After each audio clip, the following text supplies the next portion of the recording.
Hello there, welcome to this video on leadership styles. By the end of this video, we should be able to explain what is meant by 4 different styles of leadership: autocratic, paternalistic, democratic, and laissez-faire. We are also going to discuss the effectiveness of these styles in different contexts and look at the pros and cons.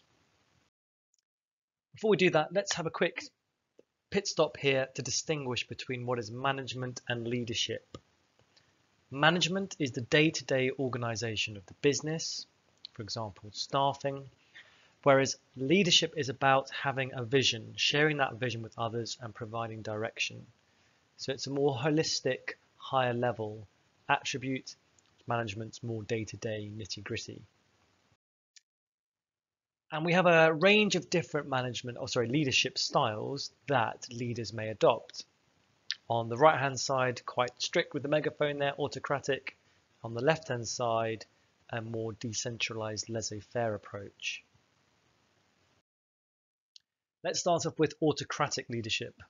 Now, this is very much a style of leadership where the leader tells the staff what to do and then enforces it. Decisions are made by the leader. Communication is top-down and one way. This tends to coincide with very hierarchical systems of command and control. There is very little delegation, and this links with the management theory or the motivational theory of Taylor.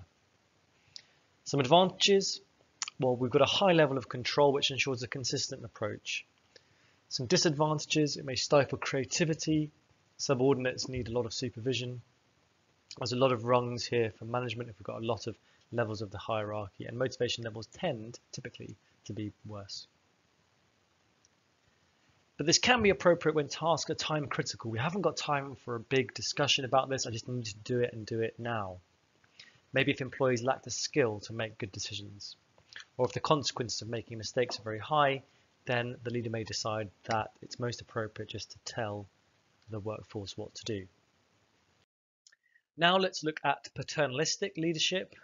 And this comes from the word paternal, or kind of father-like.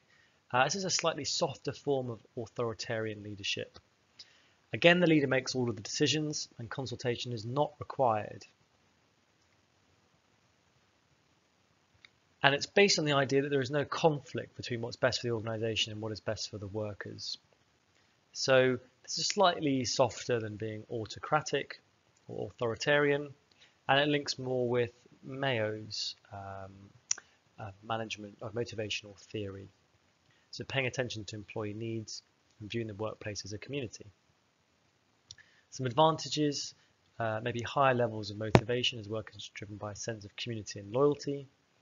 Disadvantages: employees may become unable to make decisions independently, and some employees will not respond well to the lack of empowerment. So this is kind of like having a father figure who's really telling you what to do. This sort of the adult in the room, but they're not being as direct as previously.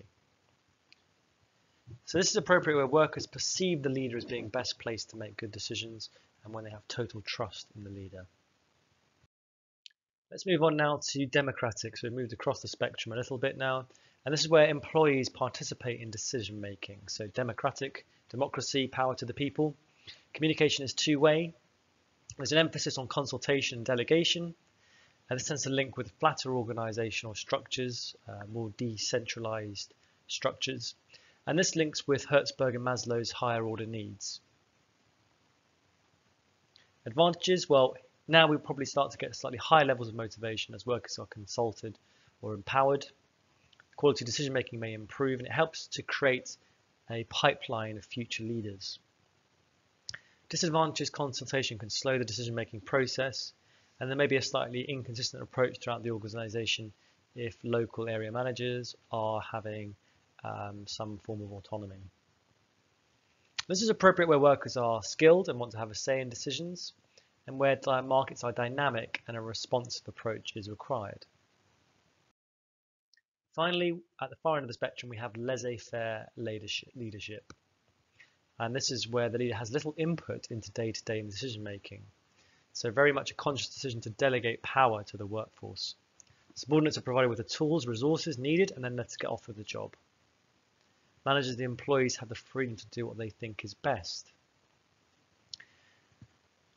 So this is good for employees who are well suited for independent work, and they often get greater job satisfaction and motivation from this approach. Also, it frees up leadership time to make and take higher level decisions. Disadvantages: if employees feel the leader is disconnected from their work, productivity may deteriorate. Lack of communication may make it harder to achieve objectives. It may be hard to get employees to collaborate when they're used to being independent. This is appropriate where staff are ready and willing to take on responsibility, or perhaps the leader lacks knowledge or experience about the exact detail, the minutiae of subordinates' work. So what might influence a leader's leadership style? Well, the tradition and the culture of the business is important. What's gone previously. The personality of the manager or the leader and his or her knowledge and experience of the industry would be important. The skills, experience, characteristics of the workforce. A more skilled, more experienced workforce, maybe more of a laissez-faire approach. If they've got low skills, low experience, maybe more of an autocratic approach. The organizational structure, again, flat and wide, tends to lend itself more to laissez-faire and democratic, whereas tall and narrow, it tends to lead to more paternalistic and autocratic. The nature of the task and its urgency. So if it's a very urgent task when we need to more autocratic, do this now, we haven't got time to discuss. If it's less time fixed, then maybe more of a laissez-faire approach. And again, the nature of the task, if it's quite simple, repetitive, maybe more autocratic. If it requires a lot of creativity or free thinking, then again, maybe more democratic or laissez-faire. Finally, the nature of the product, the market the business is in. If it's quite a traditional market, then maybe more autocratic. If it's quite dynamic, fast-changing market, maybe more laissez-faire. So each leadership style has its pros and cons. The best leaders will select the most appropriate style based on the situation they are in. And successful leaders will be required to demonstrate a range of styles. They can tailor their leadership style for the situation that presents itself. So in this video, we've looked at the 4 different styles of leadership, some of the pros and cons, and then some assessment of the effectiveness of these styles in context. That's it. Thank you very much for listening.